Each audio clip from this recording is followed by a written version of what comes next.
Mesdames, Messieurs, amis internautes, bienvenue à ce premier numéro du Canari du Web africain de l'année 2016, lequel numéro se propose exceptionnellement de revenir pour vous sur quelques moments forts qui ont émaillé l'actualité africaine sur la toile au cours de l'année écoulée. Tout de suite, la revue du Web. Le président français François Hollande a entamé ce jeudi 2 juillet 2015 la première étape à Cotonou de sa tournée africaine qui l'a conduit ensuite en Angola et au Cameroun. Je voulais venir ici au Bénin parce que vous êtes une référence sur le plan démocratique, a déclaré le président français François Hollande à Cotonou. En Angola, François Hollande a pris part en compagnie d'une cinquantaine d'hommes d'affaires au Forum économique franco-angolais. Le président français a achevé sa visite en Afrique par le Cameroun où il a rencontré le président Paul Biya. En Côte d'Ivoire, Alassane Ouattara a prêté serment ce mardi 3 novembre 2015 au palais présidentiel à Abidjan. Il repart pour un mandat de 5 ans à la tête du pays. Cette cérémonie de prestation de serment s'est déroulée devant l'ensemble de son gouvernement, les représentants des grandes institutions ivoiriennes et de 2 chefs d'État africains, le béninois Thomas Boni Yayi, président en exercice de l'Union économique et monétaire ouest-africaine UEMOA, et Macky Sall, président du Sénégal également présent. À la fin de cette cérémonie, nous avons tendu notre micro au secrétaire général par intérim du RDR, Amadou Soumaroy, qui nous livre ses impressions. Je crois qu'on vient d'assister à une grande cérémonie qui marque un nouveau départ pour notre pays.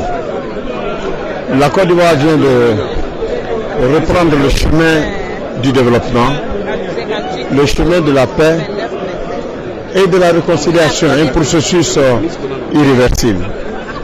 Nous avons vu un peuple rassemblé autour de son chef, le président Alassane Ouattara. Nous avons vu une Côte d'Ivoire unie, unie comme nous aimons le voir, autour des valeurs de paix, des valeurs de réconciliation nationale, mais surtout une Côte d'Ivoire qui veut aller de l'avant, qui veut se développer dans la paix et qui veut une Côte d'Ivoire s'ouvrir à l'extérieur. Au Kenya, où il s'est rendu du 24 au 26 juillet dernier, le fils de la nation, le président américain Barack Hussein Obama, a devant plus de 5000 spectateurs réaffirmé l'engagement des États-Unis à l'égard de l'Afrique. Depuis le pays de son père, Barack Obama a invité les autorités à lutter contre la corruption et l'homophobie. Obama a achevé sa tournée en Afrique à Addis Abeba le mardi 28 juillet à la tribune de l'Union africaine. Dans 18 mois exactement, le premier président noir des États-Unis quittera la Maison-Blanche après 2 mandats passés à la tête du pays.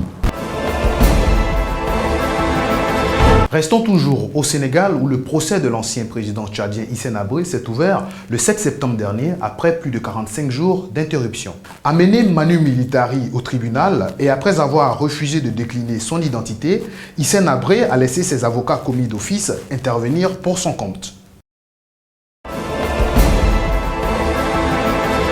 Installé dans son fauteuil de président, Dr Akinwumi Adesina a pris officiellement fonction à la tête de la Banque africaine de développement ce mardi 1er septembre à Abidjan pour un mandat de 5 ans.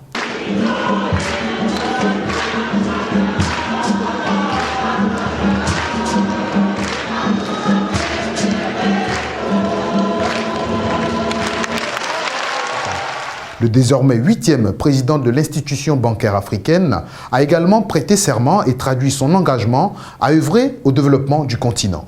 J'accepte cette charge avec le grand sens de responsabilité, avec enthousiasme, dévouement et un grand engagement total, a-t-il assuré.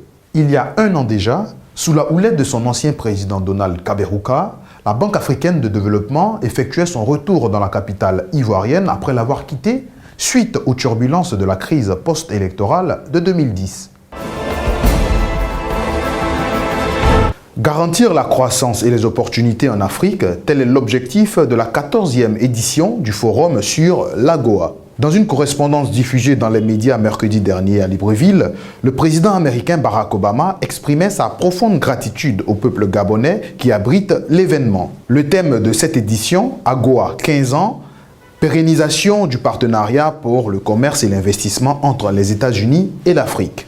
L'AGOA, faut-il le rappeler, est une loi américaine votée en 2000 qui permet aux pays de l'Afrique subsaharienne d'exporter plus de 5000 produits sans frais de douane aux États-Unis.